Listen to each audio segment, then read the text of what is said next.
Sir దేవుడి గురించి చెప్పాలనుకుంటే మీరు దేవుడు అంతా ఒకటే అని అనుకుంటున్నారు. సో దేవుడి గురించి చెప్పాలనుకుంటే మీరేం చెప్తారు? ఎందుకంటే ఇన్ని కీర్తనలు పాడారు, ఎన్నెన్నో దేవుళ్ళ గురించి వర్ణిస్తూ పాడటం అనేది చాలా పెద్ద విషయం, గొప్ప విషయం కూడా. సో దేవుడు అంటే ఏంటి మీ మాటల్లో? He's a supreme power. మమ్మల్ని పుట్టించాడు, అన్నీ ఇచ్చాడు, అన్ని సదుపాయాలు ఇచ్చారు. ఎండ ఇచ్చాడు, వాన ఇచ్చాడు, వెలుతురు ఇచ్చాడు, చీకటి ఇచ్చాడు, ఆకులు అన్నీ తినడానికి, ఎవ్రీథింగ్ హీ హాస్ గివెన్.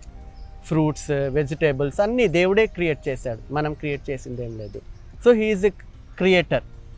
మనము ఏ విధంగా ఆయనను పూజించాలి, ఏ విధంగా ఆయనను ఆరాధించాలి అది మన ఇష్టం. ఏ రూపంలో మనకు అనిపిస్తే ఆ రూపంలో ఆరాధించవచ్చు. ఆయన చెప్పలేదు నన్ను ఇదే రూపంలో పూజించాలి, నాకు శివుని రూపంలోనే నువ్వు పూజించాలి, అమ్మవారి రూపంలోనే, అలా కాదు. మనకి ఇష్టం ఎనీథింగ్. ఆయనకు ఆకారం అని లేదు, ఎవరు చూడలేదు ఏ విధంగా ఉంటారు, మనం ఏర్పరచుకున్నాం, మనకు నచ్చినట్టుగా మనం చేసుకుంటాం. మనం చూడలేదు. సో మనల్ని పుట్టించిన తల్లిదండ్రులు, నేర్పించిన గురువులు, వాళ్ళ ద్వారా మనకు తెలిసిన దేవుడు అంటే ఎవరు, ఏంటి, ఎలా అనేసి. So he's a supreme power, he's a creator.